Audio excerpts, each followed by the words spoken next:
हाँ जी, अस्सलाम वालेकुम सारे दोस्तों का की हाल आ। अज जी थोड़ी गलबात करांगे वो ये आ कि कुछ दिन जोड़ा है कोई 2-3 पासे जाना पिया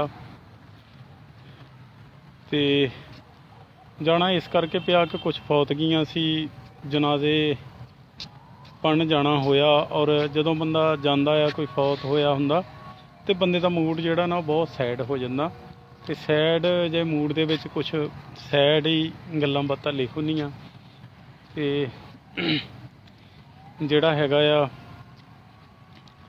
कुछ सैड जी गलबात ਉਹ ਅੱਜ ਆਪਾਂ ਤੁਹਾਡੇ ਨਾਲ शेयर करांगे। ਤੇ सुनो जी कि एक तारा टुटिया अंबरों कहंदा मुक गई आ हुण अंदरों जदों लिखियां वरतन लेखा पल भी लगदा ना दुनिया 4 दिनां दा मेला बाकी रहना रब दा ना दुनिया 4 दिनां दा मेला बाकी रहना रब दा ना। ਅੱਗੇ ਲਿਖਿਆ कि ਜਦੋਂ वक्त आउंदा इस तन ते लोकी पा जांदे ने मिट्टी ना पहुँचे कोई सुनेहा ना लिख होवे कोई चिट्ठी। ਜਦੋਂ वक्त आउंदा इस तन ते लोकी पा जांदे ने मिट्टी ना पहुँचे कोई सुनेहा ना लिख होवे कोई चिट्ठी।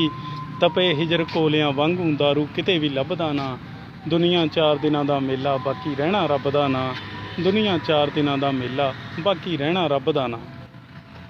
ਅੱਗੇ ਲਿਖਿਆ कि सट कलेजे पैंदी जदों अपना कोई मोवे खाली बेड़ा वड वड खावे बंदा उच्ची उच्ची रोवे।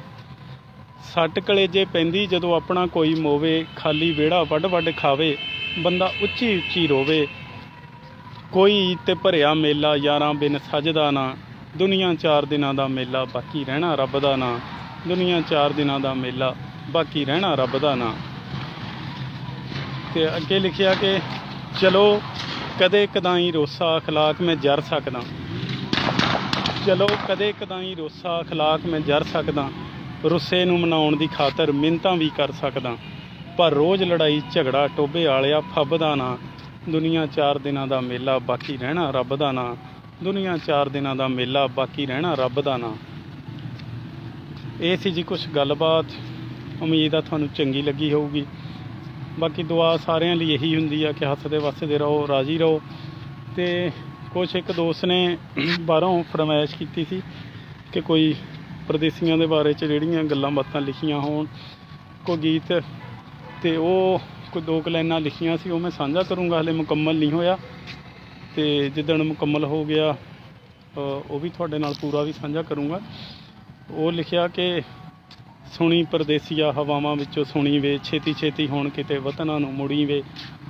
सुनी परदेसिया हवावां विचों सुनी वे छेती छेती हुण किते वतनां नूं मुड़ी वे।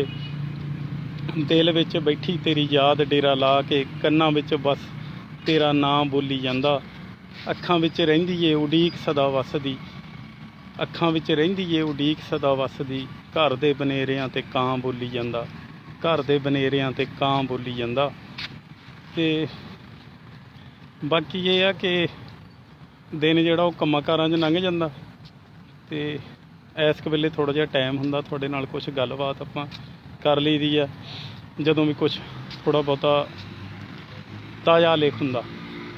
ते बाकी कोई पंजाबी शायरी हुंदी आ इहदे लई कोई नहीं चाहिए कि बड़े बड़े बैकग्राउंड होण या कोई इदां दी गलबात होवे।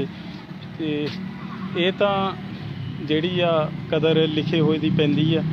बाकी ना इहदे विच कोई वीडियो दा रौला हुंदा ना इहदे विच जिहड़ा है कोई इदां दा रौला हुंदा है कि बड़ी कोई जगह जिहड़ी इदां दी होवे उत्थे वीडियो बनाई जावे। ते जदों भी दिल करदा और शायरी जिहड़ी इहदी बहुत जिहड़ी आ खुशी हुंदी आ जदों कुछ लेख हुंदा। शायरी ना ही जज्बात दा आ फीलिंग दा ना आ जिद्दां दी फीलिंग हुंदी आ उदां दा लिख हो जांदा। सो ये जिहड़ी गलबात सुनाई है इस तो पता लग गया होगा कि फीलिंग कोई सैड रही है क्योंकि कुछ इदां दे घरां च जाना होया जिथे फौतगी होई हुंदी है तो बंदा जिहड़ा आ वो आटोमैटिकली जिहड़ा आ सैड हो जांदा आ। बाकी वो जिद्दां कहंदे हुंदे आ कि बंदा जिहड़ा किसे नूं नहीं रोंदा हुंदा अपणिਆਂ ਨੂੰ ਰੋਂਦਾ ਹੁੰਦਾ ਬੰਦੇ ਨੂੰ ਉਹ ਆਪਣੇ ਵੀ ਯਾਦ ਆ ਜਾਂਦੇ ਆ ਜਿਹੜੇ ਦੁਨੀਆ 'ਚੋਂ ਗਏ ਹੁੰਦੇ ਆ। ਵੈਸੇ ਤਾਂ ਉਹ ਯਾਦ ਹੀ ਰਹਿੰਦੇ ਆ ਲੇਕਿਨ ਉਹਦੇ ਨਾਲ ਇੱਕ ਯਾਦ ਤਾਜ਼ਾ ਹੋ ਜਾਂਦੀ ਆ ਔਰ ਬੰਦਾ ਸੈਡ ਹੋ ਜਾਂਦਾ ਆ। ਤੇ ਬਾਕੀ ਇਸੇ ਤਰ੍ਹਾਂ ਦੁਆਵਾਂ 'ਚ ਯਾਦ ਰੱਖਿਆ ਕਰੋ। ਹੱਸਦੇ ਵਸਦੇ ਰਹੋ, ਖੁਸ਼ ਰਹੋ, ਰੱਬ ਰਾਖਾ।